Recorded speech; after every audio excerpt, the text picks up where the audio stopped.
Alright lads, here we go, Tuska the Demon-Killa. And I'm not going to continue with that voice. Anyway, yes, this is the story of Tuska the Demon-Killa. The meme, the monster, the orc, the eternal. So here we go. Late in 892.344.m41, the planet Prosan, neighbour of the fortress world Cadia, was invaded by a great host of orcs, commanded by the great boss Tuska.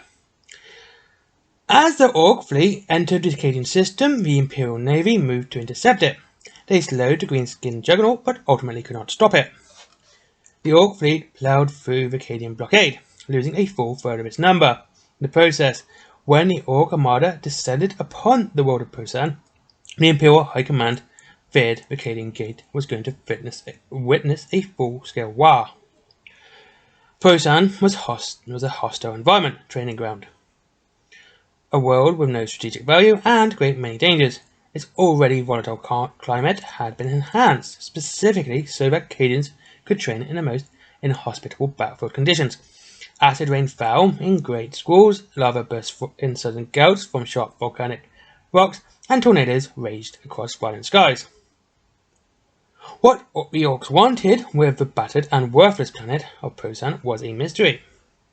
For 13 days, the commanders of Cadia looked on in puzzlement as the Orcs poured wave after wave of troops onto Prosan. These Imperial regiments that were planetside at the time fought hard, their training giving them a natural advantage over the aliens. Great Boss Tuska seemed hell-bent on conquering the planet, however, and his elite infantry seemed to relish the challenge.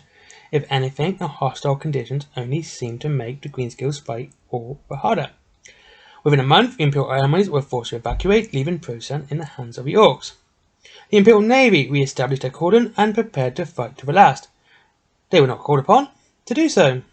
The Orcs left Prosan as suddenly as they had arrived, to the astonishment of the entire Cadian system. The Orc fleet made straight for the swirling, bleeding vortex that lay behind the Cadian Gate and disappeared into the depths of the Eye of Terror. 2 years before the invasion of Prosan, Great Boss Tuska's flagship Gorjaw had been invaded by a demonic entity as it carved its path through the warp. Tuska liked nothing more than putting his strength against something larger than he was and coming out on top. He was famous for his many battlefield trophies. When Tuska learned of the towering many-headed nightmare that was slaughtering his way through his crew, he strapped on his power claw and sprinted towards the sounds of battle, bellowing his war cry. Great Boss Tuska was most impressed by the violence that had greeted him when he found the blood-slicked monstrosity that was butchering through his knobs. Still, Tuska was an Orc war boss and could not back down, especially not on his own turf. He met the beast head-to-head upon Gorjaw's bridge. The resulting clash between Orc and Demon was titanic, but when the fighting was over, Tuska had a new set of horns with which to adorn his trophy rack. In fighting the Warp Beast, Tuska had come closer to death than ever before. He had enjoyed it tremendously. Tuska swore a great oath to find more warp creatures to fight, to lead his boys into the ultimate war against a foe more powerful than any other, so it was that war Tuska was born. Upon transition to the material universe, the Great Boss rounded up as many weird boys as he could, and ordered his fleet, to make straight for Cadia. After a brief warm-up on Prosan to get his boys used to really hostile conditions, he intended to steer the Orcs into the heart of chaos beyond the Cadian Gate. There, Tuska believed the fight in war was fiercer and more exciting than any other. In many ways, he was right. Tuska's fleet made normally violent transition to the warp space with suspicious ease. His pet weird boys warned that it was far easier to sail into the Eye of Terror than it was to escape its grasp. But this did not deter Tuska for one moment. His fleet cut through shimmering nebulas of thought and rolling seas of emotion. As the Orcs searched for something to destroy, they came upon worlds with flickering crystal, forbidden paradises, jungles of gibbering corpses, and great orbs of pure force that crackled and spat as Orcs made planetfall. Each world was more peculiar than the last. and they witnessed sights that would have driven humans insane many times over.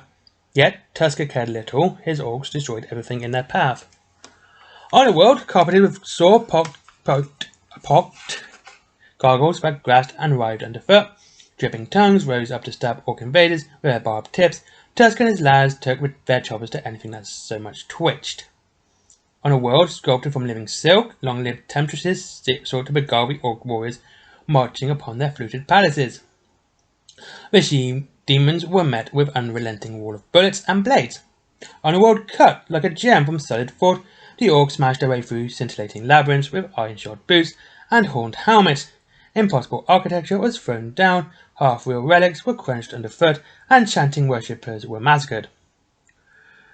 Though he was losing more and more orcs, and with each and every twisted world he visited, Tuska was having the time of his life. The true test of Tuska's might was yet to come. Making a plan of fall upon a world the colour of fresh blood, the orcs splashed through the thick pool of gore in search of an enemy. None came forth. What was left of Tuska's warband waded towards the lights of battle they thought they could see in the horizon, but none came closer. Perhaps Tuska's war would have ended there had he not fired his shooter at the ground in frustration. The plant's crust, textured like fresh meat, below the blood slicks, flinched at Tuska's outburst. It was all the sign the orcs needed. At Tuska's command, they began slicing, chopping, and firing at the surface of the blood world itself. Their crimson-black skies above began to resound with an angry roar. The planet was soon to show its displeasure in a far deadlier way. Forming out of the blood slicks were jagged beasts of sinew and rage, clothed only in fitting wisps of murderous intent. The demon things charged screaming onto the ranks of the orcs, and, as the greenskins lost more and more of their number, they realized they had finally met their match. Great Boss Tuska was undaunted, and lay about himself with Powerclaw and Chopper. Without warning, the ground below Tuska's feet split open, and something huge and terrible poured itself out from the beating heart of the planet. Though Tuska did not know it, he had attracted the attention of the Blood Prince, lord of a world on which the orcs had trespassed. It smiled at the greenskin before it, revealing a mouthful of fangs that would have made a bad moon jealous. Maws open, impulsively wide, and the demon charged. The warlord and the blood thing duelled for hours, but it soon became plain that the demon was only toying with Tuska. The boys had been decimated, and Tuska was bleeding from dozens of deep wounds. Eventually, Tuska was impaled through the gut by his adversary and pinned to the ground by his cloven hoof. In triumph, the Blood Prince screamed its praise to Khorne, but whilst it was distracted, the warband's remaining weird boys unleashed a storm of psychic energy upon the demon. It roared in a rage at their impotence, crushing their minds with a gesture. With his final act, Tuska reached up between the creature's legs with a powerclaw and made a gesture of his own. But Tuska's story does not end there. With every new dawn upon the blood world, Tuska and his orcs find themselves whole again. They fight their way across the gory swamps, eternal cycle of battle and death, puppets of a lord of battles, until the end of time. In many ways, Tuska had come home. In the words of Tuska, Great Boss Tuska, told you I knew where the fighting was best. Where the best fighting was. I knew where the best fighting was. Anyway, I like that story, it's really cool. Anyway, thank you very much for listening. Links to Element Games, Forbidden Planet comics and t-shirts are down below. Back to normal next week as school holidays are over, and I do like spending time with my daughter, and I always will do. And I'll speak to you all soon. I hope you have a good day. Hope you've had a good Easter too. And I'll probably do some more lore videos coming up as well, and I'm going to do more videos as anyway, Patreon as well, but as always, other links first. Thank you.